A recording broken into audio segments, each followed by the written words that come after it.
নমস্কার বন্ধুরা, সরস্বতী কুকিং চ্যানেলে আপনাদের সবার স্বাগত। দেখুন আজকে আমি এখানে নিয়ে নিয়েছি সিমই। তো সিমই দিয়ে কিন্তু আজকে একটা নাস্তা রেসিপি তৈরি করব। তো চলুন নাস্তাটাকে শুরু করি। আর এটা কিন্তু যে প্যাকেটগুলোতে থাকে না ছোট ছোট সিমইগুলো, সেই সিমইগুলো আমি নিয়ে নিয়েছি। তো এখানে আমি একটা মিক্সিং বোল নিয়ে নিলাম। মিক্সিং বোলের ভিতর আমি সিমইটাকে ঢেলে নেব।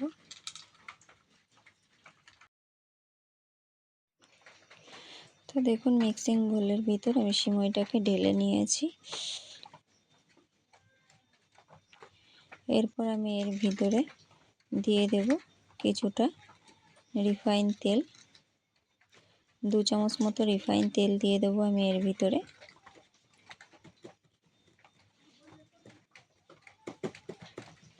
তো তেলটাকে দিয়ে কিন্তু আমি ভালো করে মিশিয়ে নেব পুরো সিমইটার সাথে। আর এরকমভাবে তেলটা মেশানোর জন্য কিন্তু নাস্তাটা খুবই সুন্দর হবে।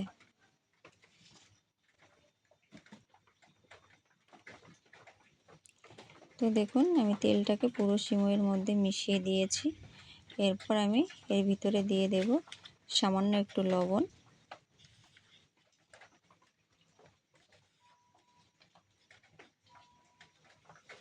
দিয়ে দেব অল্প একটু হলুদ, আর দিয়ে দেব গরম জল।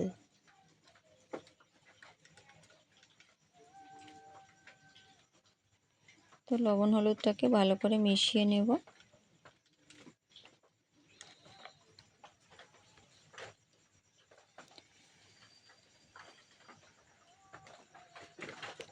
মিশিয়ে নিয়ে এখন এর ভিতরে আমি দিয়ে দেব গরম জল।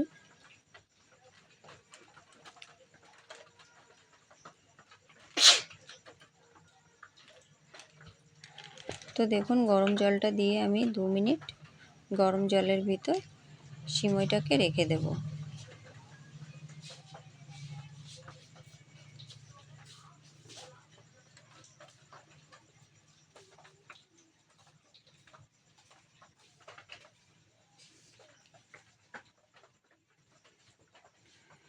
তো দেখুন এরকমভাবে কিন্তু আমি 2 মিনিট সিমইটাকে গরম জলে ভিজিয়ে রেখে দেব।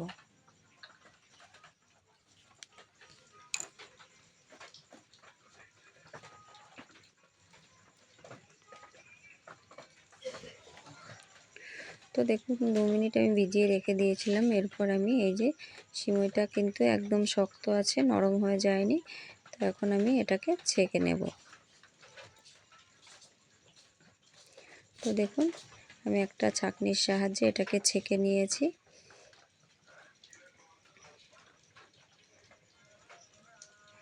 তো চলুন এবার চলে যাই মূল রেসিপিতে। আর এখানে কিন্তু আমি জল দিয়ে একটু ঠান্ডা জল দিয়েও ধুয়ে নেব এটাকে, যেন একদম গলে না যায়।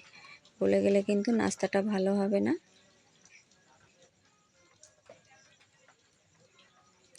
তো দেখুন আমি এখানে উনুনে একটা কড়াই বসিয়ে দিয়েছি। আর কড়াইয়ের ভিতর দিয়ে দিয়েছি কিছুটা রিফাইন তেল। এখন আমি এর ভিতরে দিয়ে দেব অল্প কটা বাদাম।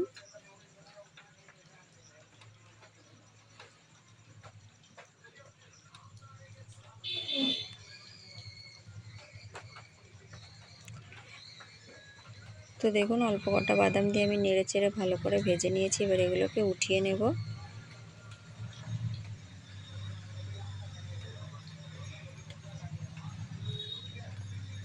তো দেখুন এগুলোকে উঠিয়ে নিয়েছি। এবার ওই একই তেলের ভিতর আমি দিয়ে দেব কুচানো পেঁয়াজ।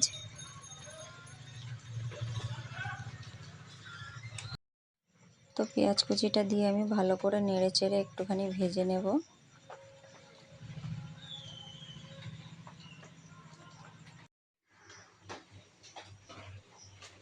তো পেঁয়াজটাকে কিন্তু আমি সফট করে নেব নেড়ে চেড়ে। তো দেখুন পেঁয়াজটাকে সফট করে নিয়েছি। এরপর আমি এর ভিতরে দিয়ে দেব লঙ্কা কুচি, কাঁচা লঙ্কা কুচি আর টমেটো কুচি একসাথে দিয়ে একটু ভালো করে নেড়ে চেড়ে নেব। টমেটোটাকেও একটু সফট করে নেব।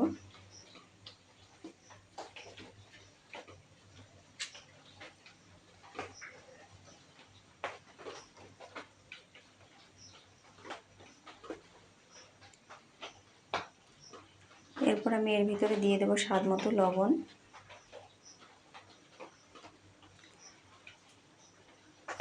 যেহেতু আমি আগে লবণ দিয়েছিলাম সেই জন্য কিন্তু আমি স্বাদটা বুঝিয়ে লবণটা দিলাম।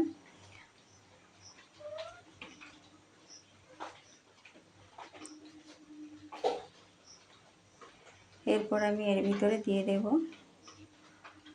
অল্প একটু সয়া সস।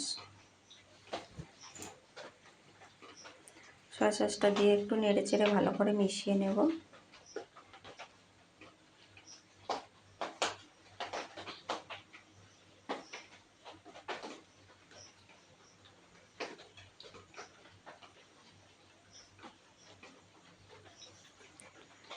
দেখুন ভালো করে নেড়েচেড়ে মিশিয়ে নিয়েছি। এরপর আমি এর ভিতরে দিয়ে দিলাম অল্প একটু গোলমরিচ গুঁড়ো, অল্প একটুখানি চাট মশলা দিয়ে ভালো করে মিশিয়ে নিলাম।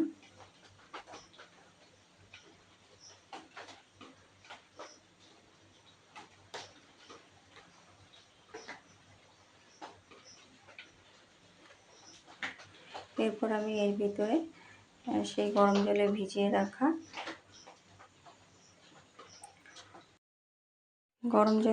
রাখা সিমইটাকে দিয়ে দিলাম। সিমইটাকে দিয়ে একটু ভালো করে নেড়ে চেড়ে নেব। প্রথম অবস্থায় সিমইটা কিন্তু একটু দলা দলা হয়ে যেতে পারে, তারপরে কিন্তু ঠিক হয়ে যাবে। নাড়তে নাড়তে এটা কিন্তু ঝুরঝুরেই হয়ে যাবে, কোনো সমস্যা হবে না। তো দেখুন এটাকে আমি ভালো করে নেড়ে চেড়ে নেব।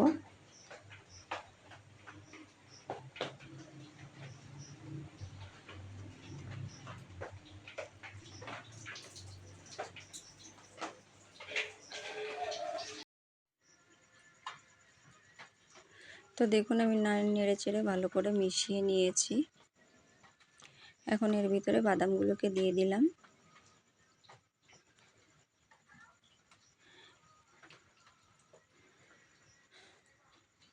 এরপর আমি এর ভিতরে দিয়ে দেব ধনেপাতা কুচিয়ে রাখা ধনেপাতা দিয়ে একটু ভালো করে নেড়ে চেড়ে মিশিয়ে দেব।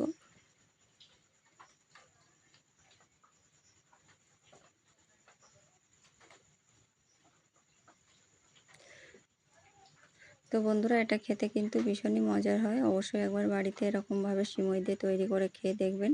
চাউমিন তো আমরা সবাই খাই, কিন্তু সিমই দিয়ে এরকমভাবে একবার খেয়ে দেখবেন, ভীষণই ভালো লাগে।